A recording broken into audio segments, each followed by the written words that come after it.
여러분 안녕하십니까? 포항 MBC 시사토론 진행을 맡은 아나운서 박세아입니다. 오늘의 주제는 2020 희망의 포항을 열다인데요.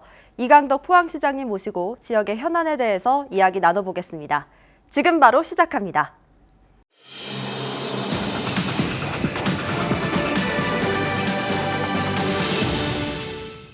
네, 2020년 새해가 밝았습니다. 포항이 가야 할 길 오늘 함께 모색해 보려고 하는데요. 이강덕 포항시장님 나와주셨습니다. 안녕하세요. 예, 안녕하세요. 네, 먼저 시청자분께 새해 인사 전해주시죠. 예, 시민 여러분, 경자년 새해 아침이 밝았습니다. 복 많이 받으십시오. 시민 여러분의 가정에 만복이 깃들고 여러분이 원하시는 것이 모두 함께 원만하게 이루어지는 소원 성취의 해가 되길 기원드립니다. 저희 시에서도 우리 시민들이 좀 더 행복한 한 해를 보낼 수 있도록 행정을 펼쳐나가는데 최선의 노력을 다하겠습니다. 감사합니다. 네, 이 시장님의 새해 인사와 함께 희망의 문을 활짝 열었습니다. 올해 이야기를 본격적으로 하기 전에요. 지난해 얘기를 하지 않을 수가 없습니다. 지난 한 해 참 많은 일들이 있었고 또 어려움도 있었을 것 같은데요. 지난 한 해 어떠셨나요? 예, 지난 한 해는 그야말로 격동의 한 해였다고 저는 평가하고 싶습니다. 네. 우선 2017년도 11월 달에 있었던 네. 지진과 관련해서 작년 3월 20일 날 드디어 그것이 자연 지진이 아니라 지열 발전으로 인한 촉발 지진이라는 소위 인지라는 판명이 정부 정밀조사단 결과가 나왔습니다. 네. 그에 따라서 일단은 우리 포항이 지진으로부터 안전한 지역이라는 그런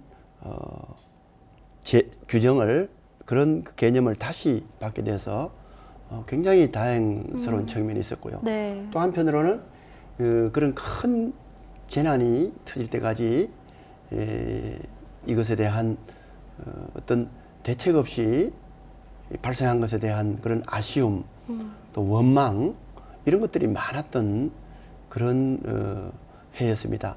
따라서 그 시민들의 여러 가지 지진 특별법 제정이라든지 이런 요구도 많았고 또 결국은 작년 연말에 지진 특별법이 제정되는 그런 성과를 보기도 했습니다. 태풍도 그 어느 때보다도 많이 이렇게 자주 와서 여러 곳에 우리 재난의 상처를 남기기도 했습니다. 경제도 굉장히 어려웠습니다. 국내외 여러 가지 여건이 좋지 않아서 우리 소상공인을 비롯한 많은 또 기업하는 분들, 시민 가게 모두가 크고 작은 어려움을 겪어 나온 한 해였다고 생각합니다. 그러나 또한 한편으로는 미래를 위한 여러 가지 초석을 놓는 중요한 그런 일들도 있었습니다. 그야말로 다사다난했던 한 해였던 것 같습니다. 네, 또 지난 한 해 이야기도 잠시 후에 자세히 들어볼 텐데요. 먼저 2020년 조금 시작이니까 긍정적으로 출발을 해보겠습니다. 올해 2020년에 거는 기대가 있으실 텐데 또 이렇게 준비를 해오셨더라고요. 5가지로 알기 쉽게 예. 한번 보고 갈까요? 알겠습니다. 네. 예, 도표를 제가 준비했는데요. 네.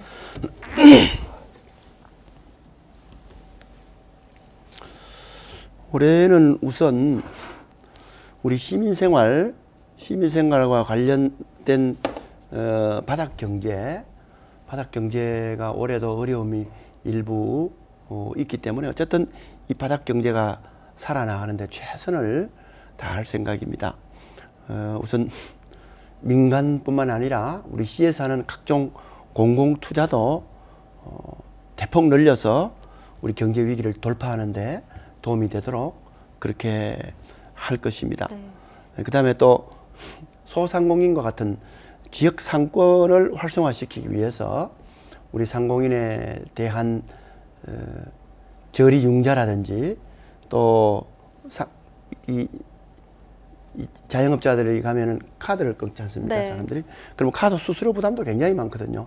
그 수수료 부담도 우리 전국 최고로 우리가 지원하는 걸로 가구당 제일 많은 경우에 한 20만 원 정도까지 할 수 있도록 해서 실질적인 도움을 주도록 하고요. 그다음에 이제 지역 사랑 상품권, 우리 포항 사랑 상품권이 보통 한 1,000억 정도로 최근에 계속 발행을 해왔는데 올해는 배로 넘겨서 2,000억 이상으로 발행해서 우리 바닥 경제를 살려나가는 데 최대한 역점을 둘 생각입니다. 올라서 이제 관광 부분도 작년 연말에 우리가 크루즈 시범 운항을 통해서 가능성을 확인했습니다. 그래서 관광 부분도 대대적인 새로운 성장 동력의 하나로 키워나갈 생각이고요. 그 다음에 이제 미래에 우리 신성장 동력을 확보하는 것도 굉장히 중요합니다. 우리 시가 철강 산업이 매출액 기준으로 한 78.5% 정도 되는 거거든요. 굉장히 단일화된 그런 산업 체계입니다. 이것을 미래에 우리가 새로운 동력을 다변화시켜서 리스크도 줄여나가고 그러한 차원에서 우리가 육성하고 있는 배터리 부분에 있어서 규제 자유 특구에 우리 배터리 산업이 대대적으로 일어날 수 있도록 할 거고요.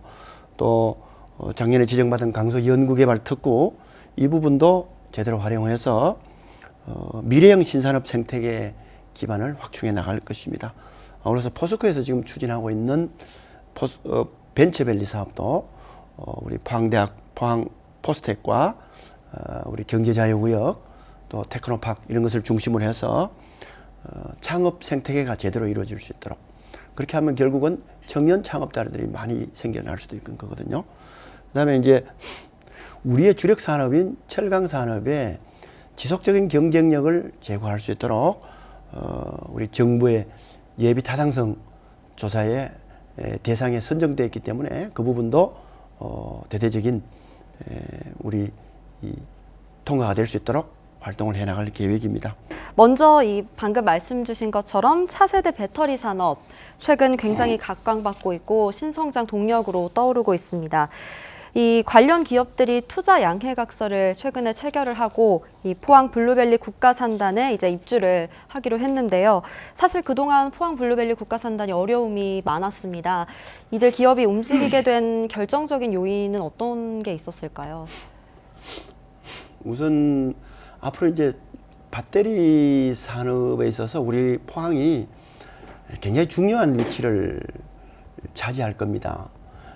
현재 이 반도체 산업이 이 연간 수출액이 우리 국내께 한 141조 정도 되거든요. 근데 전기차 배터리 신규 수주액이 한 100억 정도 됩니다. 100조 원. 근데 앞으로 이제 AI 시대에 또 이 사물 인터넷 시대에 그야말로 가장 중요한 것이 네. 배터리거든요. 그래서 이 배터리 시장이 앞으로 반도체 시장을 능가해서 2050년 정도 되면은 전체 시장 규모가 한 600조 이상으로 성장할 네. 것이라는 그야말로 반도체보다 훨씬 더 큰 시장과 경제 활력을 만들어 나갈 그런 것이 전망이 예상되거든요. 그래서 저희들이 몇 년 전부터 배터리 소재 기업을 포항에 유치하기 위해서 굉장히 노력을 했습니다. 네. 그래서 저 영일만항 뒤에 있는 영일만 산단에 에코프로 회사 양극재를 만드는 에코프로 회사를 유치를 해서 여기서 이제 시작이 된 거거든요. 네. 그렇게 하고 작년에 정부하고 협의를 해서 우리가 차세대 배터리 특구로 그렇습니다. 지정이 됐죠. 차세대 배터리 경제자유 제2용 특구로. 규제자유 특구를 네. 지정받았거든요. 네. 이것은 전국에서 우리가 유일하기 때문에 네. 이런 것들이 함께 가속화가 돼서 말씀하신 대로 그 국가산업단지인 블루밸리 산단에 네. 포스코가 음극재를 만드는 그 신규 공장을 대규모로 건설을 네. 하기로 해서 아마 올해 중에 착공에 들어갈 것으로 예상이 됩니다. 또 그 외에 이제 그 포스코가 들어오고 또 음극재 만드는 에코프로가 들어오니까 다른 GS 건설이라든지 또 삼성 SDI라든지 여러 대기업들이 지금 우리 포항에 투자 계획을 갖고 있고요. 네. 그 외에 이제 뭐 중소업체 이것은 뭐 엄청나게 많이 들어올 것입니다. 네. 결국은 저희들이 목표로 하는 것은 배터리 소재의 세계적인 경쟁력을 갖춘 기업들을 우리 포항에서 만들어지도록 하고 또 그 소재를 가지고 배터리 완성품을 만드는 그런 회사와 결국은 배터리 완성품이 만들어지면은 나중에 전기차 양산까지 갈 수 네. 있는 거거든요.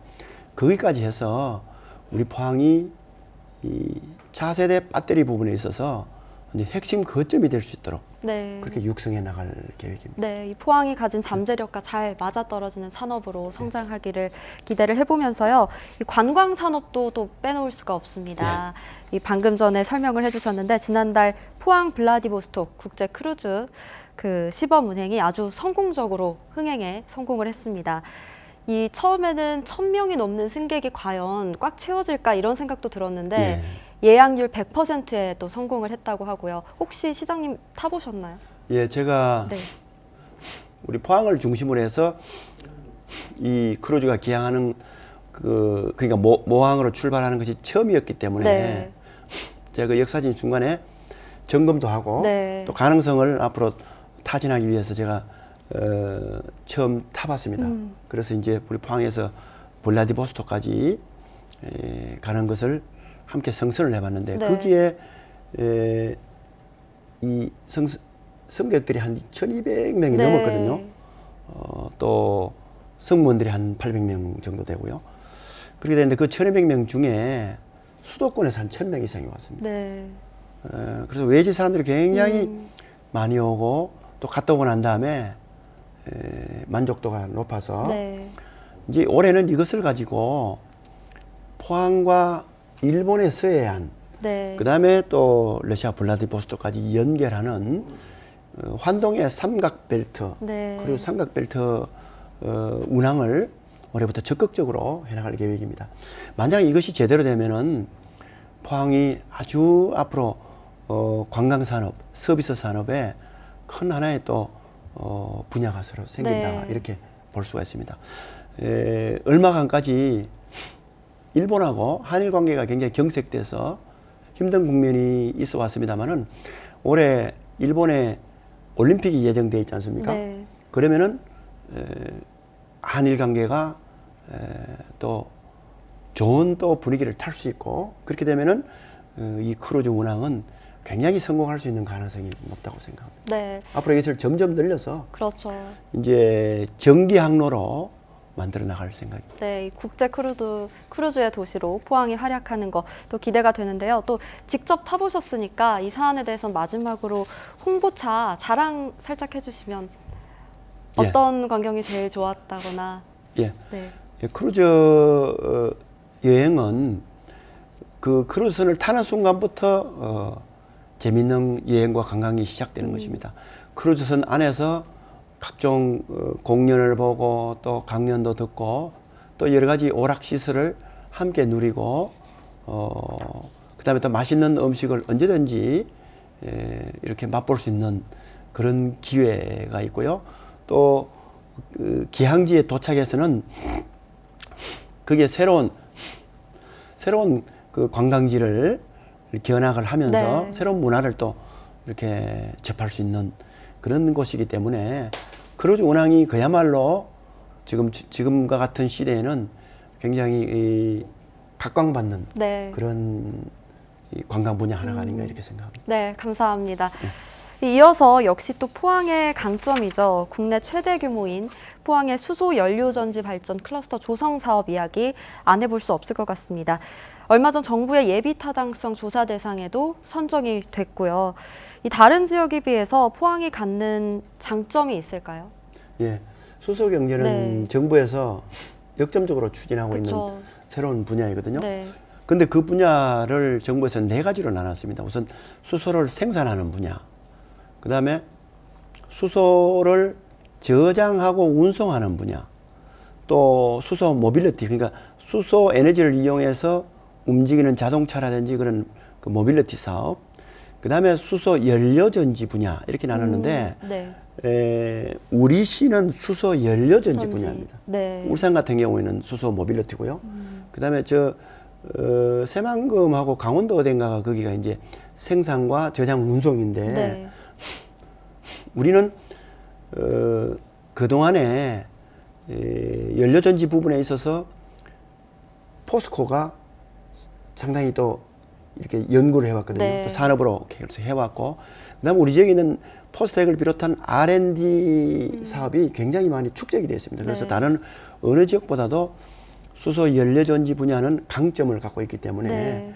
우리가 예비 타당성 조사 대상에 굉장히 우수한 성적으로 이렇게 선정이 됐습니다. 그래서 또 이 전체 네 가지 정부에서 정한 네 가지 분야 중에서 사업의 확장성, 경제적인 어떤 파급 효과가 가장 많은 부분이 수소 연료전지 분야인데 만약 이것이 올해 예비 타당성 조사가 통과가 되고 이 사업이 본격화되면은 우리 포항에 또 새로운 산업 분야의 하나로 크게 일어날 가능성이 큰 기대되는 분야입니다. 네. 이 수소 경제라고 하면 사실 이제 많이 얘기를 듣긴 하지만 또 어떤 분들은 아직까지는 또 생소한 분야라고 생각하시는 분들도 계실 겁니다. 우리도 지금 시작 단계에 있는 거니까요. 우리가 현재 어느 지점에 와 있다고 하냐고 만약에 누군가가 묻는다면 시작 단계에 와 있다 이렇게 봐야겠죠. 네.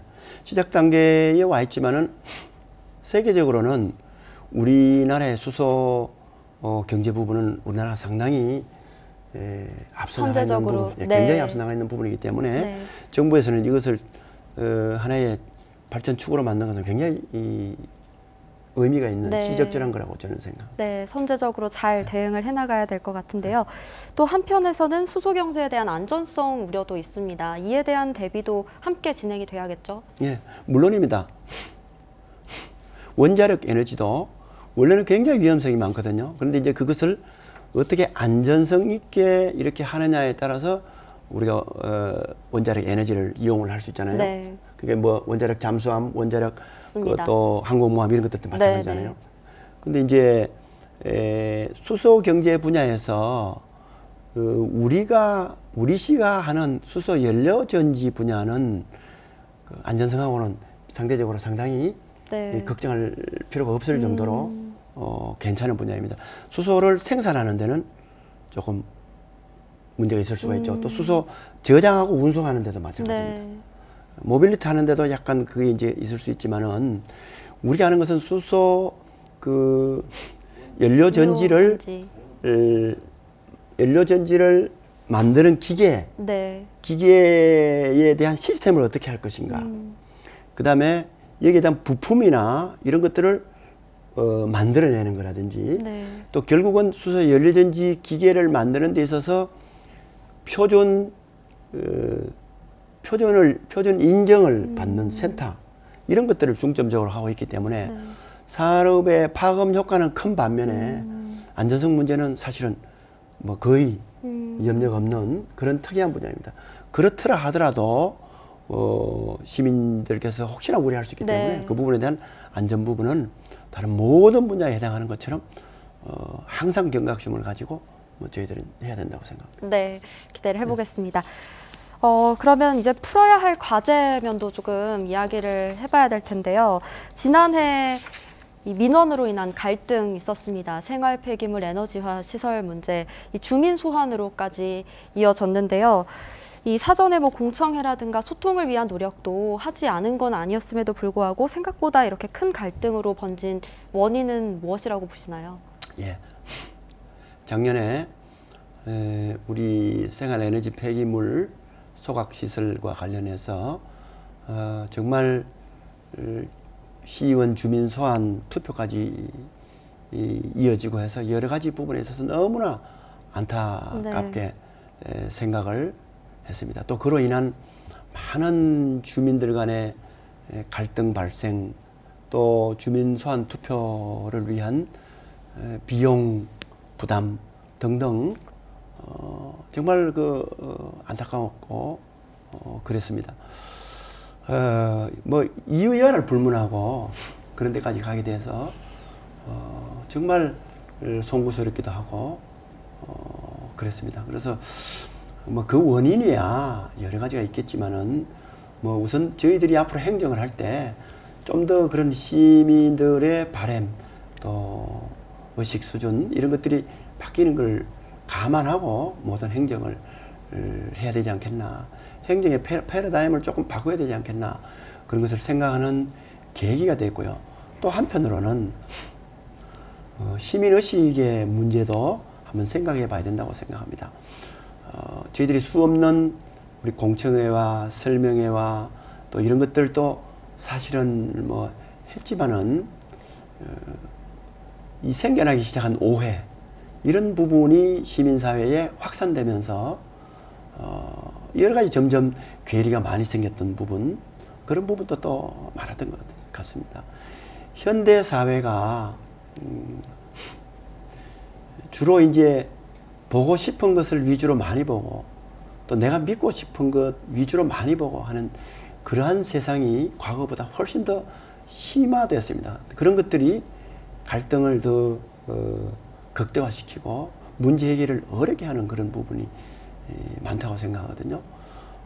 어쨌든 지역에 어떤 문제가 생겼을 경우에 이 부분을 어떻게 해결해 나갈 건지에 대한 건전한 시민의식 또 객관적인 사실에 근거한 그러한 주장 이런 것들이 굉장히 절실히 필요하다 이렇게 생각을 합니다.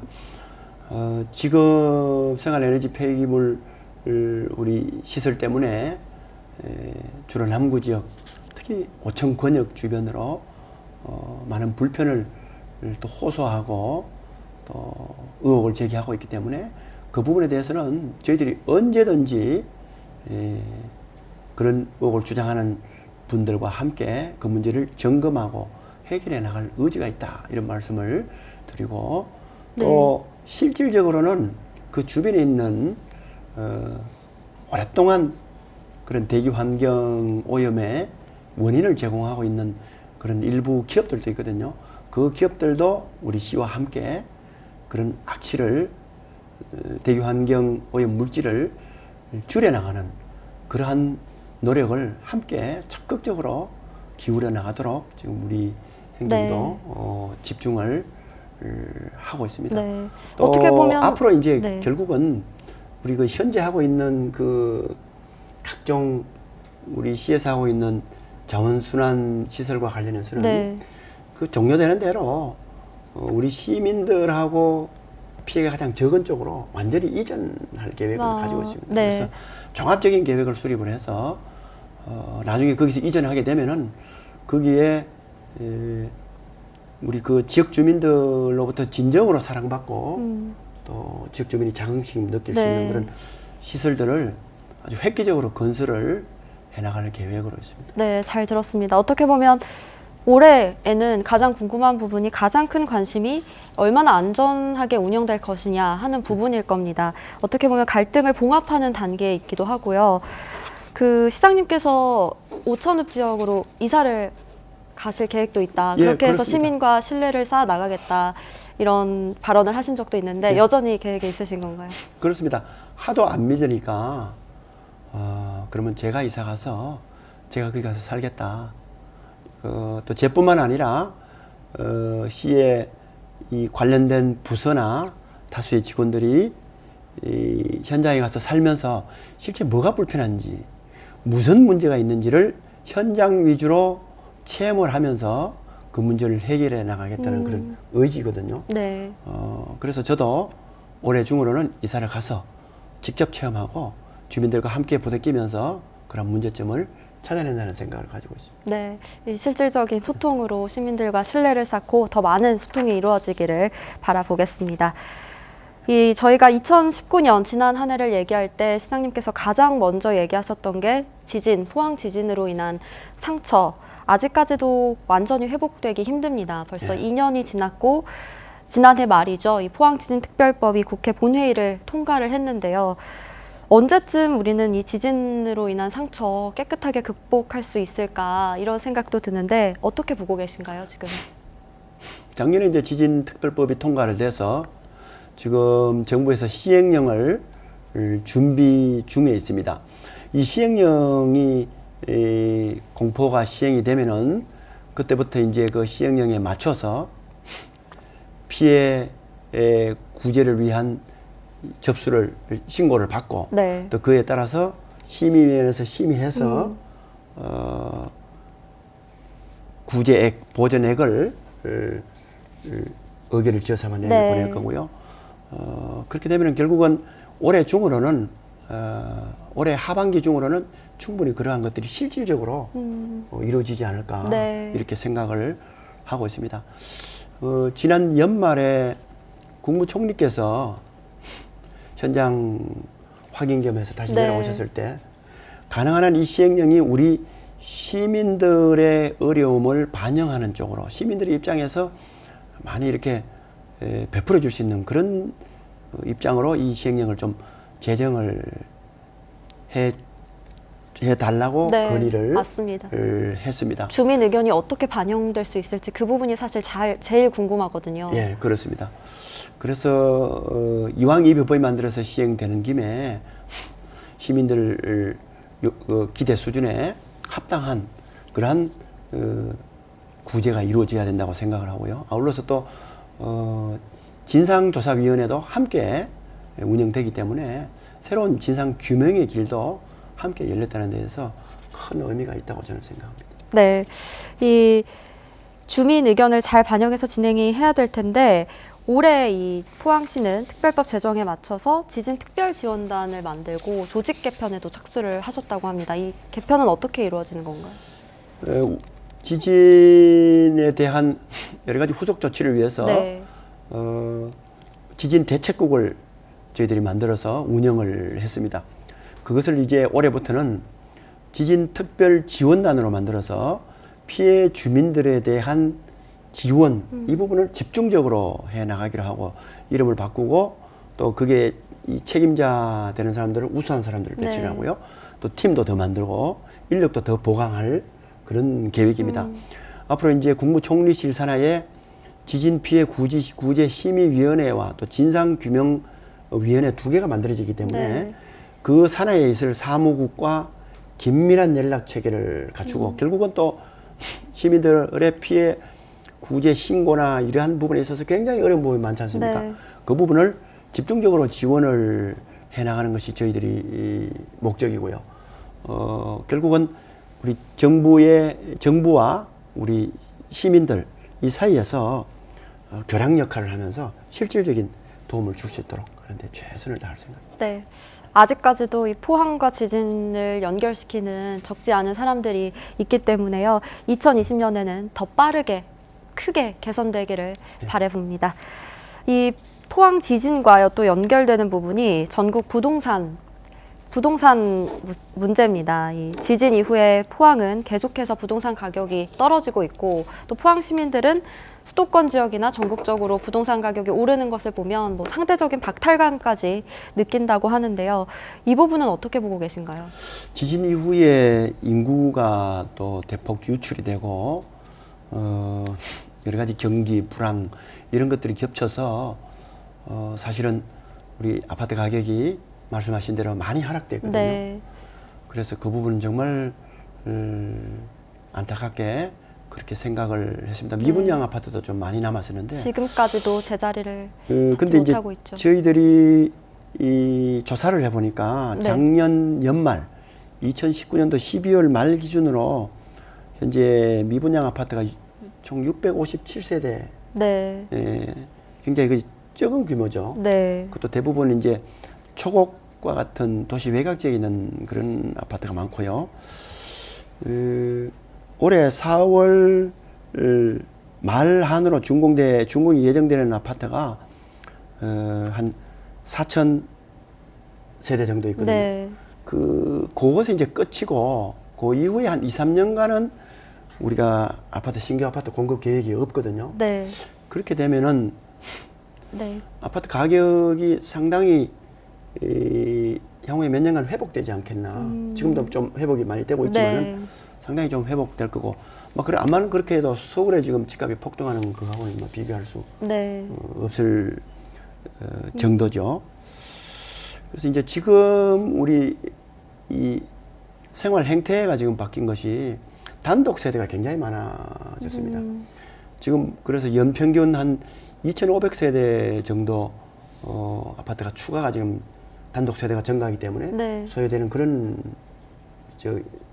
게 예상이 되거든요. 네.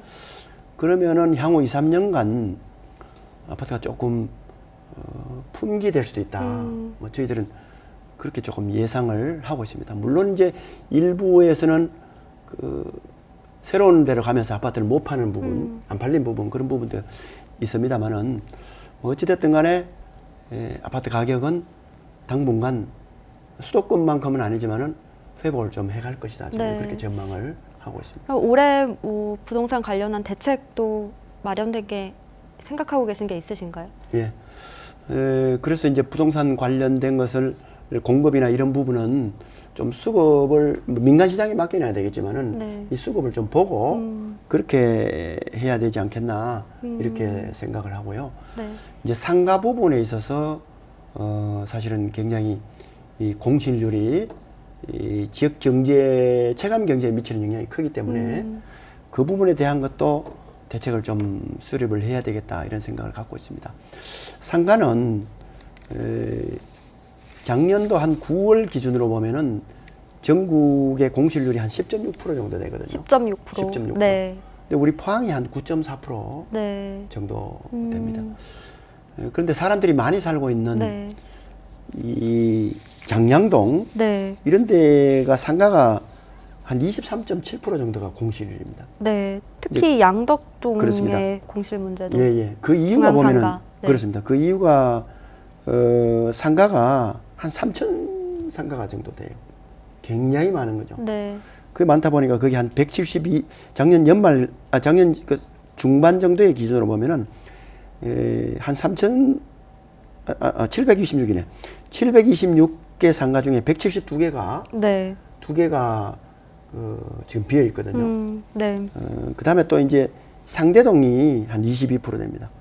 1482개 중에 300여 개가 네. 상가가 비어 있고 이래서 일부 동 중심으로 상가가 좀 많이 비어 있어서 앞으로 이것을 어떻게 해결해 나가느냐. 저희들은 지금 청년 문제하고 같이 연결을 해서 청년이 많이 살아야 되잖아요. 맞습니다. 저희들이 일부 상가 중요한 포스트별로 상가를 좀 매입하거나 좀 임대를 해서 그것을 청년 창업자에게 이 상가를 활용할 수 있는 그런 공영 임대 방식 네. 그런 부분도 좀 이렇게 이제 좀 해서 청년도 살고 또 상권도 살고 상가의 공실률도 네. 줄여나가고 이렇게 하는 것을 지금 검토 중에 있습니다. 네. 관련된 용역이나 또 재원이 확보가 되면은 이 부분도 적극적으로 시행해 볼 생각입니다. 네. 도시가 활력을 띠려면 당연히 사람들이 많이 와야 되는 부분이겠고요. 또 그렇습니다. 열정과 기대를 품은 젊은 사람들이면 더 좋을 것 같은데 시장님이 또 청년 정책에도 굉장히 관심이 많으시다고 들었습니다. 예. 올해 어떤 정책 계획하고 계신가요? 우선 청년에게 가장 중요한 것은 청년의 일자리 문제입니다. 일자리 문제고 그 다음에 이제 출산, 육아, 결혼 이런 문제인데 청년이 머물 수 있는 일자리 문제를 해결하기 위해서 아까 청년 임대상가 문제, 공영 임대상가 문제 말씀드렸지 않습니까? 그 부분. 그 다음에 포스코에서 벤처밸리 이 사업을 적극적으로 추진하고 있기 때문에 청년 창업의 기회가 많아질 수 있을 것입니다. 아울러서 지금 배터리 산업이라든지 바이오 산업이라든지 이런 부분이 집중적으로 대기업이 투자하고 이러면은 거기에 청년들이 일할 수 있는 양질의 일자리들이 나올 것으로 기대를 하고 있습니다. 또 청년들은 새로운 문화나 이런 것들도 필요하기 때문에 네. 작년 연말에 우리가 법정 문화도시로 네. 전국 1등으로 네. 됐거든요. 전국에서 7군데 중에서 네. 됐는데 그것이 제대로 되면은 현재 우리 이 시의 여러 가지 특수한 문화예술과 함께해서 청년들을 유인할 수 있는 그런 문화예술도 많이 생기지 않을까 생각하고요. 그다음에 청년들의 결혼과 육아, 교육 문제를 해결하기 위해서 저희 시장이 위원장이 되고 네. 시장 산하에 청년위원회를 작년 연말에 만들었습니다. 네. 이것을 통해서 청년의 입장에서 어떤 문제가 가장 시급하고 어떤 대책이 가장 실효성이 있는지를 적극적으로 찾아서 우리 시정에 반영해 나갈 생각입니다. 네, 방금 말씀하신 것처럼 이 법정 문화도시로 지정이 되면서 저희가 또 올해 100억 원 가량인가요? 예산을 지원받게 됐는데 그 부분은 어떻게 지원을 해 나가실 생각이신가요? 예, 이제 정부에서 받는 그 100억 원, 또 우리 시가 투입하는 100억 원 해서 5년간 200억 원으로 가지고 여러 가지 청년 문화예술 그 인들도 양성하고 문화예술 인재를 양성하고 프로그램도 또 개발하고 시행을 하고 또 필요한 그런 하드웨어도 만들어 나가는 그런 모든 부분에 있어서 다 이게 이루어질 것입니다. 네, 이 활기를 띠는 쪽으로 지원이 잘 이루어지기를 바라겠습니다. 네, 조금 전에 SRF 갈등 문제를 다뤘었는데 이와 관련해서 또 민원 사례들 적지가 않습니다. 이 양학공원 개발을 둘러싸고 주민 반발 아직도 이어지고 있는데요. 이 부분은 어떻게 보시나요? 예, 양학공원 개발 문제는 우리 이른바 장기 미집행 공원 실효와 관련이 있습니다. 장기적으로 이 부분을 공원이라고 지정을 했다가 이것을 행정기관이 개발을 못했을 경우에 이것을 전부 공원을 해제하고 일몰제거든요. 해제하고 토지 소유권자한테 돌려주는 그 계획이거든요. 해서 우리 양학공원과 학산공원하고 몇 군데가 지금 그런 위기에 처해 있습니다.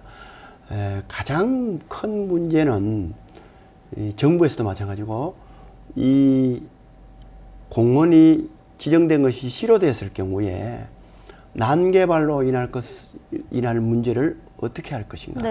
이 부분이 전국의 모든 도시에서 지금 고민을 하고 있는 거거든요.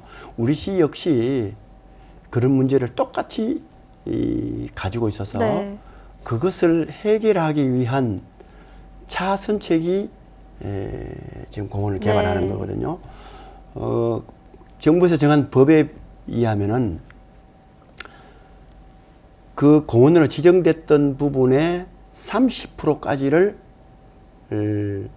사업자가 상가나 여러 가지 주택이나 이런 쪽으로 개발을 하고 그 다음에 70%를 부지를 사서 공원으로 돌려주는 그 사업이거든요. 저희들도 고민하다가 이것을 다 사서 하면은 좋지만은 천문학적인 돈이 들기 때문에 그것은 불가능하거든요. 그렇다고 그것을 방치했을 경우에는 정말 난개발에 대해서 도심이 또 흉하게 될 수 있으니까 차선책으로 그러면은 일부를 정부에서 정한 정책에 맞춰서 우리도 하자 했는데 우리는 좀 더 엄격하게 해서 20% 이하로 개발할 수 있도록 하고 나머지는 80%는 공원으로 돌려주는 그런 쪽으로 지금 추진을 하고 있습니다. 양학공원 같은 경우에는 우리 저 지곡동 끝에서부터서 시작해서 내려와서 우리 중앙 하이츠에 있는 아파트 쪽으로 해서 또 양학동으로 넘어가는 그 공원까지 전체에 걸친 문제거든요. 그래서 이제 가장 사실은 여러 가지 이제 개발로 인한 그런 그 문제가 발생할 것에 대해서 중앙 하이츠 아파트에 있는 분들이 많은 걱정을 하고 이렇게 하는데 저희들로서는 최대한 우리 거기에 거주하는 주민들의 불편, 불이익이 적도록 하면서 이것을 개발할 방법이 없느냐. 이 부분을 사업자하고 집중적으로 이렇게 의논을 해야 되고요. 또 그렇게 한다고 하더라도 앞으로 이제 저희들이 마음대로 할 수 있는 건 아니거든요. 사업자가 그걸 다시 이제 계획을 만들어내면은 저희들이 주민들하고 적극적으로 중재를 할 거고 그 다음에 또 그걸 가지고 중앙정부에 환경부, 산림청, 국토부 이런 데하고 충분히 협의를 해야 되거든요. 그래서 그런 절차를 거치기에도 굉장히 빠듯한 그런 일정이고 또 중앙정부에서 보는 입장하고 사업자가 보는 입장이 다를 수가 있거든요. 그런 것 등등을 보면은 굉장히 부족한 그런 시간입니다만은 어쨌든 저희 시 입장은 그러한 사업을 하더라도 주민들의 입장에 최대한 살려줄 수 있는 그런 방안을 찾는 것이 굉장히 중요하다. 네, 맞습니다. 사실 그렇게. 주민들 입장에서는 혹시나 공원이라든지 이렇게 잘 그렇습니다. 보존된 것들이 훼손되지는 않을까 이런 우려가 크거든요. 그렇습니다. 그래서 이제 그런 방법을 최대한 찾는 거고, 네. 뭐 물론 주민들께서는 그걸 시가 뭐 어떻게 하더라도 다 사라 좀 사가지고 순수한 지금처럼 해달라는데 그것은 우리가 한번 찾아봐도 네. 우리가 뭐 재정 형편이 충분하면은 그렇게 하면 얼마나 좋겠습니까? 네. 근데 그것이 도저히 안 되기 때문에 저희들이 어렵거든요. 네. 그래서 여하튼 그것을 개발하더라도 거기에 있는 정주 여건이 더 좋아졌으면 좋아졌지 뭐 속되게 말해서 아파트 가격이 떨어진다든지 네. 불편하다든지 네. 그렇게 해서는 손해가 안 가진 되는 거 아니냐. 않도록. 네. 그런 생각을 가지고 있습니다. 네. 저희들이 적극적으로 주민들하고도 또 대화를 하고 또 업자와가도 그 개발업자와가도 적극적으로 중재를 하고 그렇게 해야 되지 않겠나 이런 생각입니다. 네, 잘 조율이 필요할 부분일 것 같습니다. 이 대잠동 장례식장이나요, 이 동해면의 해병대 헬기 경납고 공사 다 이런 민원 갈등들은 사실 각각 이해관계에 따른 네. 입장들이 있어서 좀 쉽지가 않습니다. 네. 전반적으로 이런 민원 사례들에 대해서 어떤 입장으로 해결을 해나가실 생각인가요? 지금 사실은 네. 말씀하신 대로 쉽지가 그 않죠. 다양한 분야의 목소리들이 다양하게 이렇게 네. 나오고 있기 때문에 뭐 우리 시로서는 상당히 여러 가지 부분에 있어서 어렵습니다. 네. 어렵고 힘들고 또 그것을 중재해야 되는 그런 경우도 네. 많고 하기 때문에 무조건 뭐 이런 민원이 있다 해서 물러나서만은 되는 네. 일도 아니라고 생각하거든요. 왜냐하면은 우리 시에서는 전체의 공익을 봐야 되기 때문에 우리 시의 공익을 보고 다만 그 공익의 큰 목적하에 지역별로 또 우리 시민 개인별로 이런 이익이 너무 침해당하지 않도록 훼손당하지 네. 않도록 그런 가운데 이런 모든 것들을 해결해 나가야 되겠다 이런 생각을 가지고 있고 저희들이 항상 하는 그 목적이 어떤 것으로 인해서 그 지역 주민이나 관련되는 사람이 불이익당해서는 안 되겠다. 또 만약에 조금이라도 불이익당하면은 그만큼 상쇄된 것을 해주는 쪽으로 해야 되지 않겠느냐 이런 네. 생각을 근본적으로 가지고 있습니다. 또 아울러서 지금 하고 있는 것보다도 훨씬 더 많은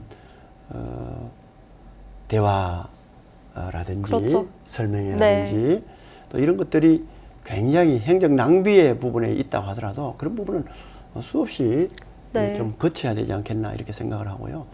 또 주민들도 조금 더 이해를 해주셔야 되는 게 우리 지역이 좀 그렇다면 좀 더 이해하는 그런 것들도 또 있어야 되거든요. 네. 모두의 이해와 노력이 예, 필요한 이해가 좀 부분이겠죠. 필요하거든요. 그런 부분에 무조건 뭐 우리 주변은 안 된다 이런 것들도 상당히 좀 다시 한번 생각해 네. 봐야 되지 않겠나 이렇게 좀 부탁드리고 싶습니다. 잘 들었습니다. 이제 벌써 마칠 시간입니다. 이 여러 현안들을 다루기에는 참 짧은 시간이었는데요. 그래도 하나하나 모든 현안에 대해서 관심 가지시고 어느 것 하나 빼놓지 않고 중요하게 생각하신다는 느낌을 받을 수 있었습니다. 오늘 이 시간 마무리하면서요. 이 시청자 여러분께 못다한 말씀과 함께 마지막 인사 전해주시죠. 예, 시민 여러분, 작년 한 해 정말 여러 가지 어려움을 딛고 훌륭히 버텨 오셨습니다. 그리고 또 새로운 성과도 시민 모두가 함께 힘을 합쳐 만들어냈다고 생각합니다. 올해도 우리 시민 모두가 합심해서 앞으로 나아간다면 우리 도시의 미래는 밝아질 것입니다. 가정마다 개인마다 어려운 일들도 있을 것입니다. 그러나 항상 긍정적인 생각을 가지고 올해도 힘차게 이렇게 살아가 주십사 이렇게 부탁도 드리고 싶습니다. 저희 시에서 할 수 있는 일은 최대한 노력을 해서 시민 여러분의 어려운 점을 돕고 또 더 살피는 행정이 될 수 있도록 노력을 하겠습니다. 예. 네, 감사합니다. 고맙습니다. 오늘 나눴던 포항의 많은 기대와 전망들이 모두 이뤄졌으면 하는 바람입니다. 이렇게 늘 그렇듯 모두의 노력이 더해진다면요, 2020년 포항은 더 힘차게 비상하는 한 해가 될 거라고 믿습니다. 포항 MBC 시사토론 2020 희망의 토론을 열다, 여기서 인사드립니다. 오늘 자리해주신 이강덕 포항시장님, 또 시청자 여러분께 감사 인사드립니다. 고맙습니다.